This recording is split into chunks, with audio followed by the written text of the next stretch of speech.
Assalamualaikum teman-teman. Perkenalkan, nama saya Mindu. Saya adalah teman kalian. Teman-teman semua, hari ini saya akan belajar bersama-sama dengan kalian tentang sejarah kebudayaan Islam. Kalau kemarin kita sudah dijelaskan oleh Bapak Guru tentang biografi Sunan Kalijaga.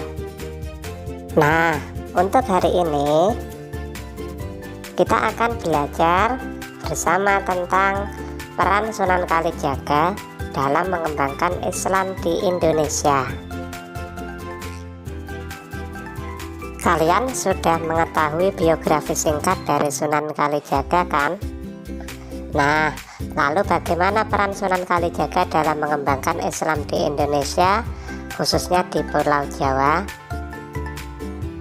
Mari kita pelajari bersama penjelasan berikut ini.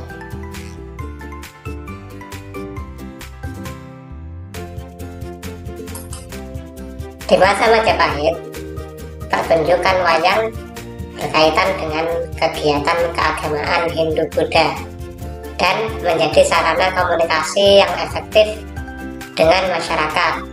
Karena itu, Sunan Kalijaga berdakwah melalui pendekatan seni dan kearifan lokal.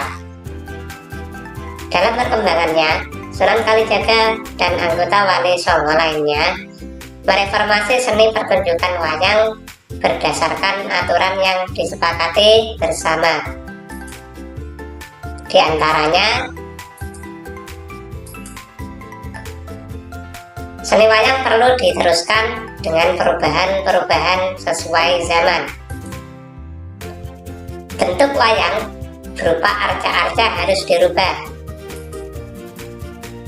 Merubah cerita dewa menjadi cerita yang mengandung jiwa Islam.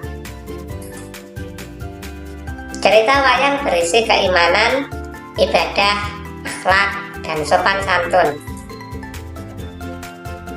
Pagelaran wayang diselenggarakan dengan tata cara sopan santun, jauh dari maksiat.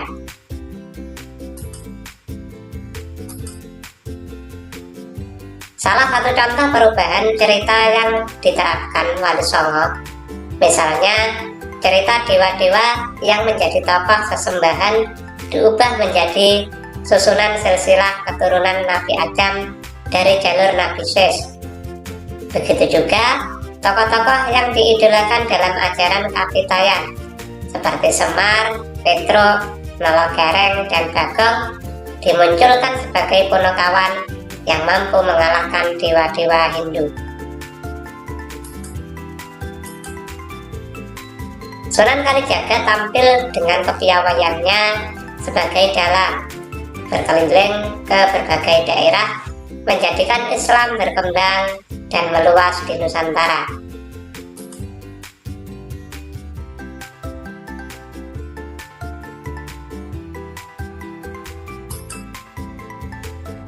Melalui pendekatan kebudayaan dalam wayang, tembang-tembang, dan akulturasi arsitektur masjid, Sunan Kalijaga mampu mendapatkan simpati dan tempat terbaik di hati para pengikutnya. Hal ini membuktikan bahwa proses Islam di Nusantara yang menggabungkan kebudayaan lokal dan Islam sudah berlangsung lama.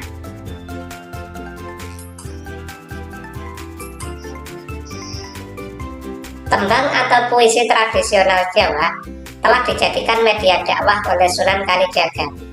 Beberapa tembang cukup dikenal masyarakat Jawa, seperti Rumekso ing Wengi, tembang lir-ilir, memuat ajaran spiritual.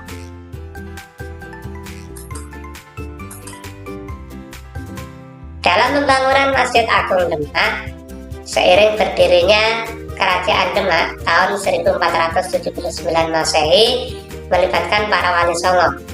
Sunan Kalijaga adalah tokoh yang ikut terlibat langsung dalam pembangunan Masjid Agung Demak.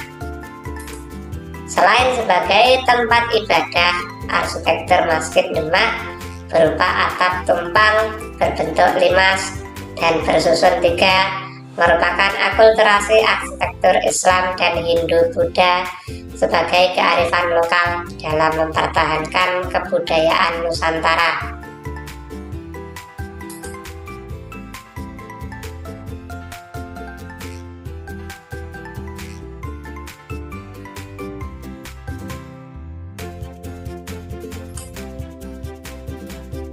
Usia yang panjang bagi Sunan Kalijaga memberikan waktu luang baginya mengabdikan diri menyebarkan Islam.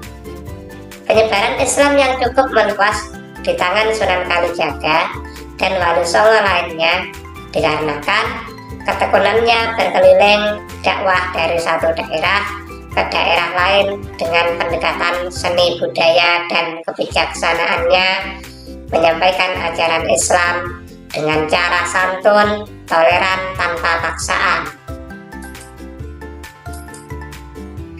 Kedatangannya menjadi dalang di sejumlah daerah tanpa mengharap upah. Baginya, ucapan 2 kalimat syahadat menjadi upah yang tak ternilai harganya.